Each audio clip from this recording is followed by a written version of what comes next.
So at this point, I'd like to introduce Dr. Robert Hampson, who is from Wake Forest Baptist Medical Center. When I first met Dr. Hampson, I called him Speaker, Speaker to Lab Animals, which is a moniker I think he wears with pride in science fiction conventions and in fandom, because his expertise is in brain science.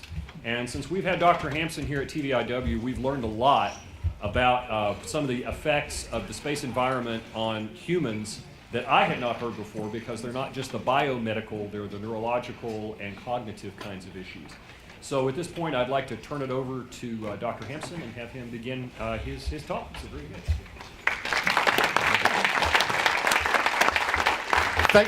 Thank you, Les, and thank you to the organizing committee. In 2013, I came and gave a talk at TVIW as the lone biologist. And in 2014, I was no longer alone. And I started looking at issues of the space environment and how it might affect the humans and the human brain. A very interesting thing happened. I talked a lot about space radiation 18 months ago in Oak Ridge. And I was asked if I would write up a portion of my talk for a JBIS article. Well, what happened was I went to a colleague of mine who has been working with me on a study of medical radiation on the brain. And she said, oh, well, one of our colleagues actually works with NASA and has NASA funding at a private university to study space radiation effects on joints and cartilage. So I went to him and I started discussing some of the ideas, and he said, you really need to go to the NASA Human Research Program Investigators Workshop that's held every year in January down in Galveston. So in 2015, I went to the workshop, and as somebody who is total outsider, totally new to the program, the grant review program managers latched onto me and says, oh, we've got somebody who's actually got a grant submitted to NASA that we can get to review. So I've now reviewed a couple of cycles for NASA and for the National Space Biomedical Research Institute, and I'm also considering an application of my own for a research project. But I'd like to say that I owe that to TVIW. This is one of the spin-offs. I have said, and Les has endorsed the concept, our heads may be in the stars, but our feet are firmly planted on the ground right now. So what I thought I would do this year is to talk a little bit about human health in space. Space is a hostile environment, and there are so many unknowns in terms of being able to have humans operating, functioning, working, living, procreating, and colonizing space, that we really don't know what is going to take this forward. How are we going to resolve these problems? So what's being done now is very, very limited. There's animal experiments that were run on the shuttle. These were mostly mice, rats, rabbits, and I believe there was at least one shipment of squirrel monkeys that was tested in the Space Lab module of the shuttle.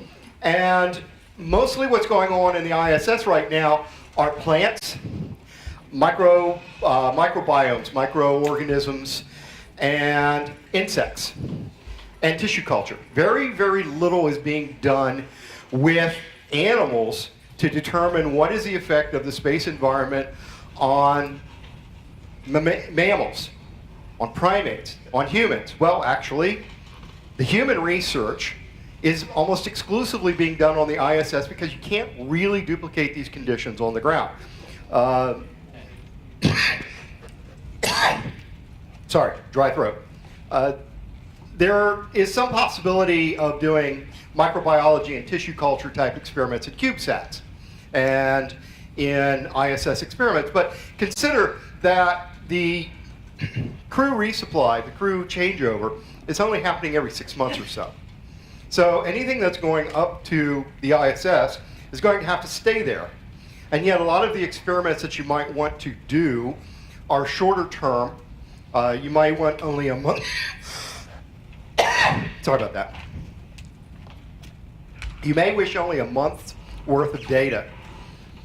You probably don't want to send the supplies to keep an animal on the ISS. It may be the size of a 6-bedroom house, but it's only got 1 bathroom. So and it's very, very cramped. It's a 6-bedroom house that holds 6 families, essentially, worth of gear, worth of equipment, furniture. There are ground-based analogs in terms of being able to do a few of the experiments similar to a situation on the out in space. There's high-energy particle radiation experiments that are done courtesy of Brookhaven National Lab, where they're simulating solar particle events, or they're simulating the galactic cosmic radiation constituents. There's coming online this fall is a galactic cosmic ray simulator at BNL. What that essentially is the particle accelerator at Brookhaven will generate iron ions, what are called HZEs, high Z, meaning the charge valence, and energy. So high energy particles, iron that's been stripped of all of its electrons. So now you have a 26 positive charged iron molecule, accelerated to 600 mega electron volts.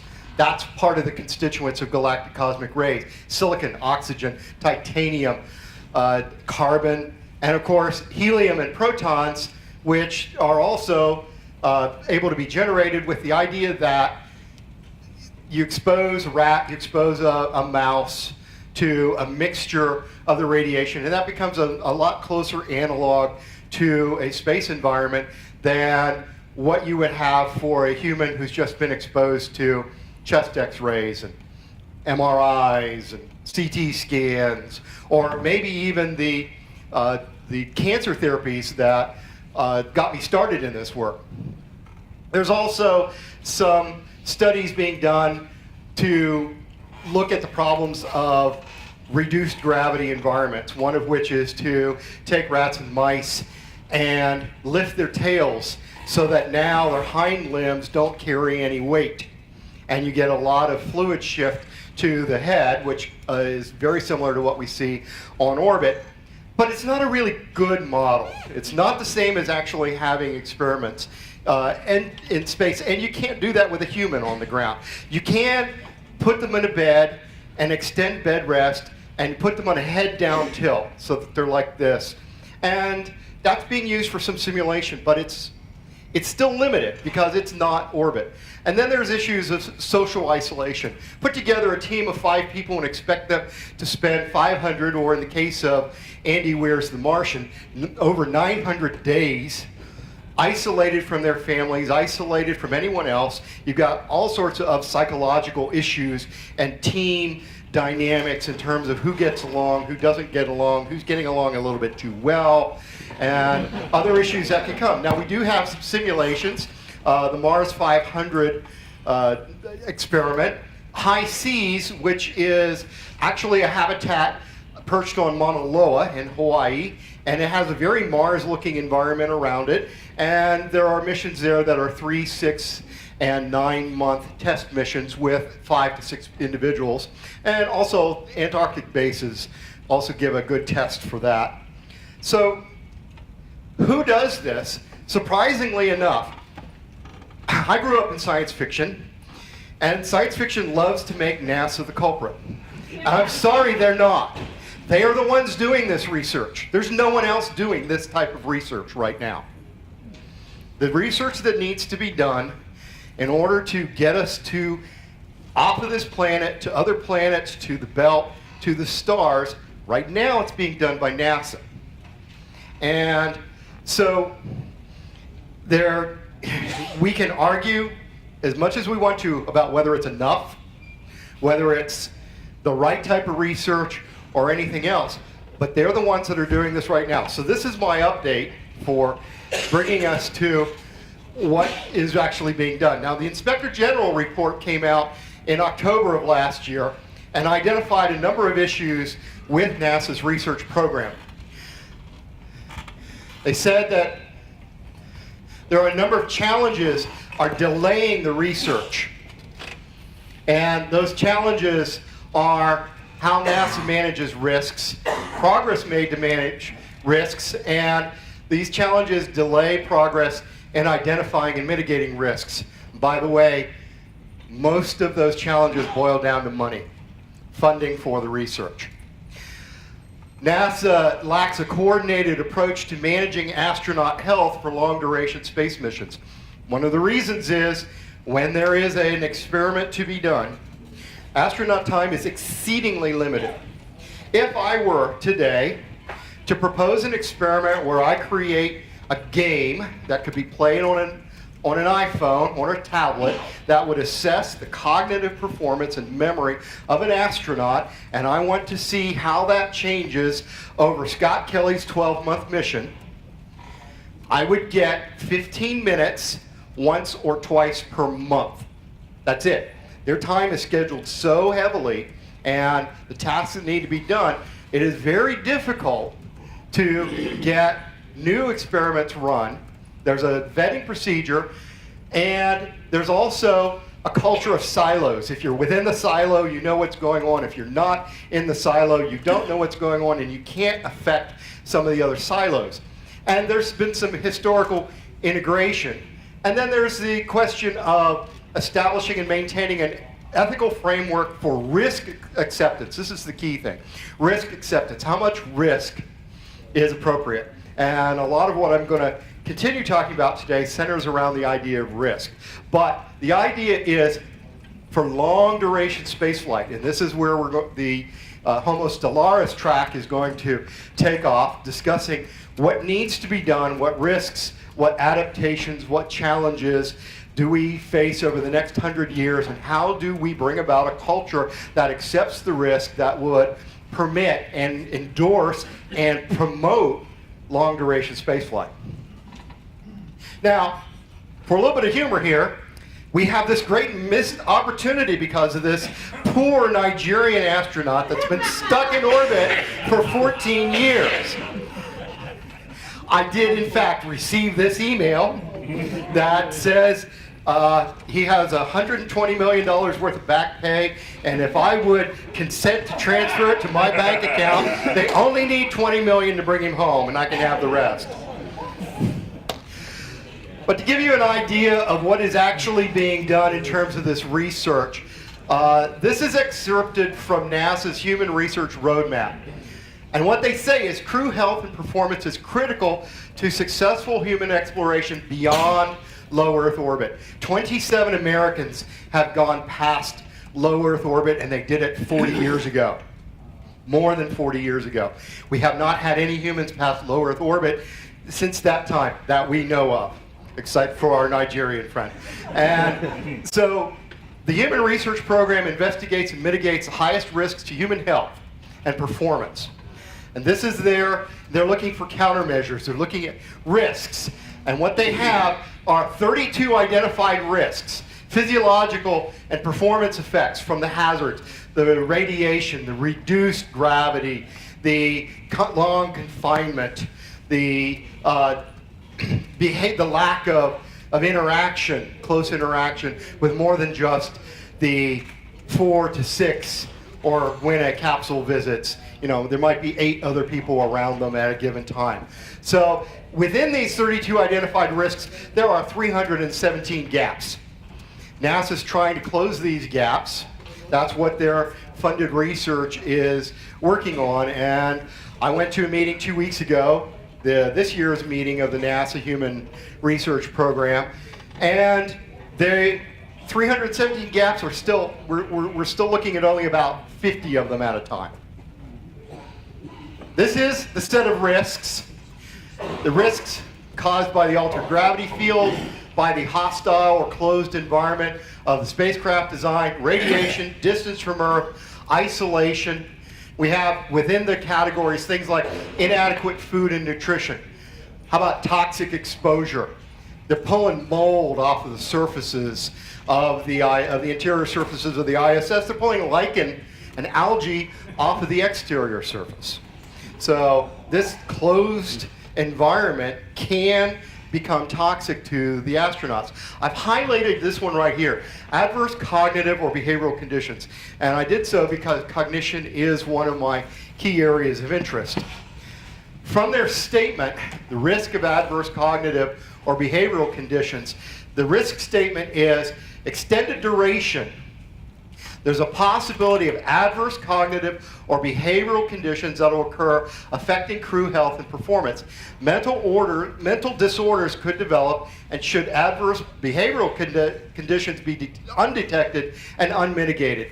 For example, let's say we do send Mark Watney and his companions to Mars.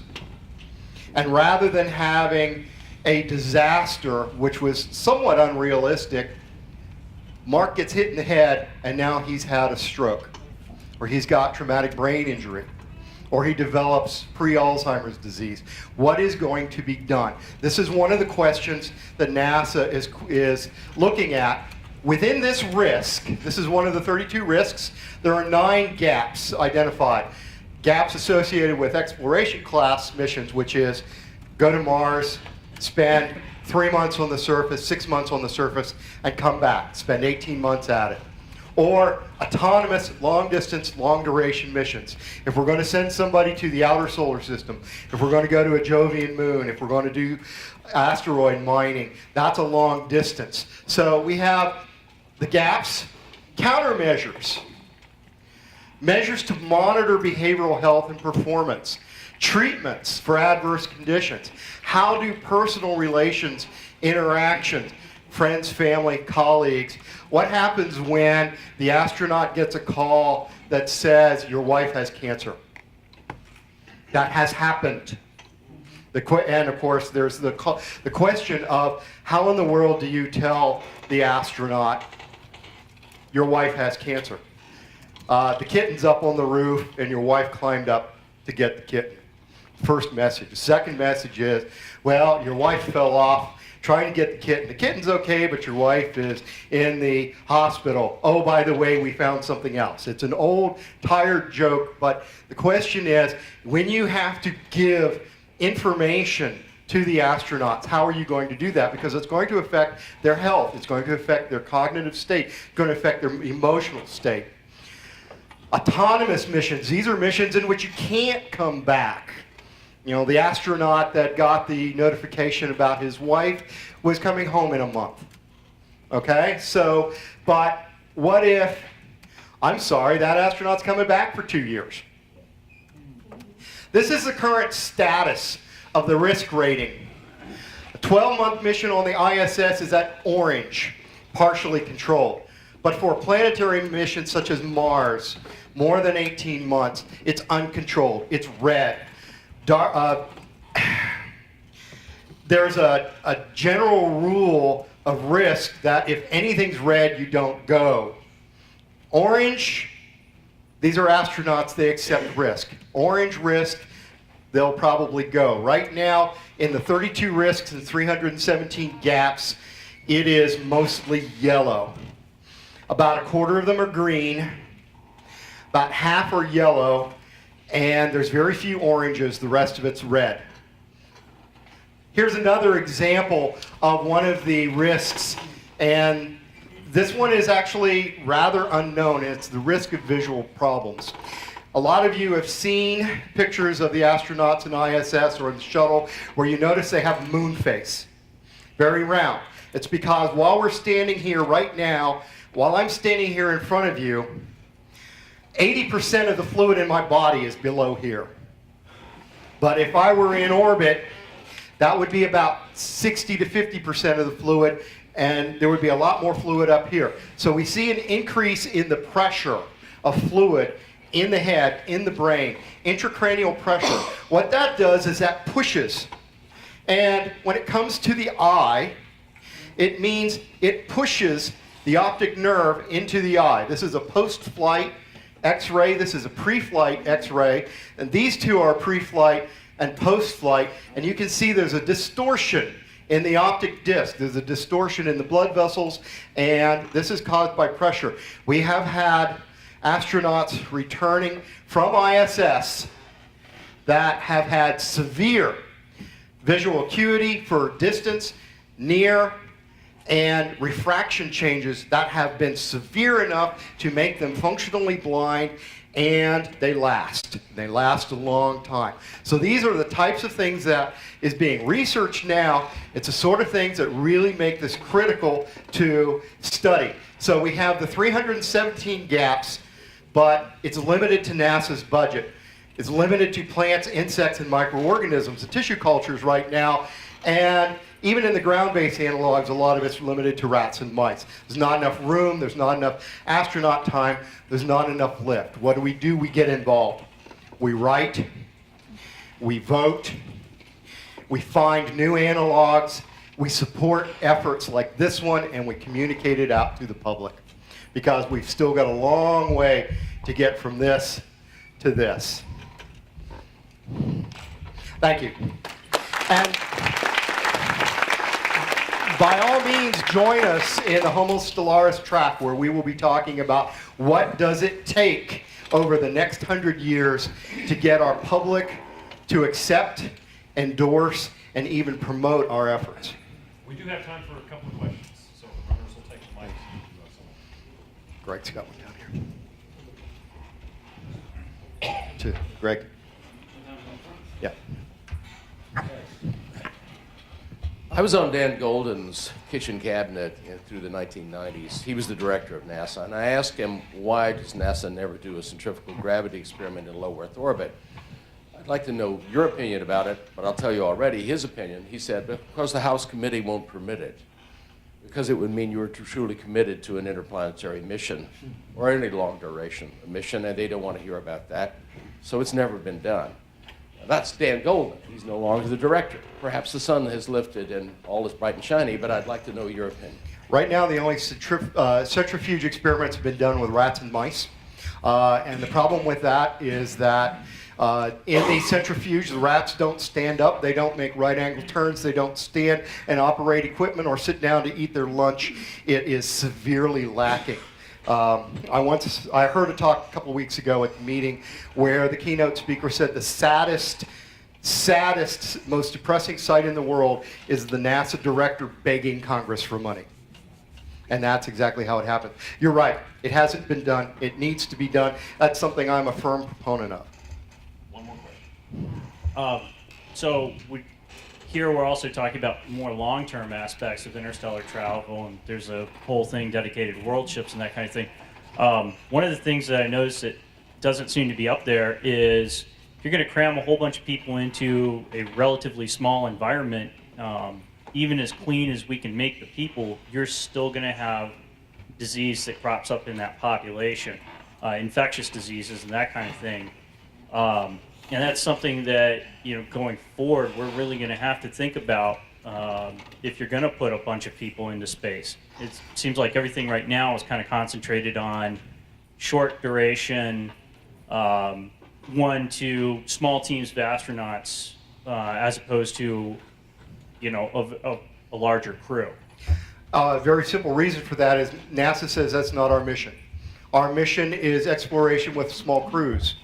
Their mission is not colonization. Their mission is not extremely long duration, high population.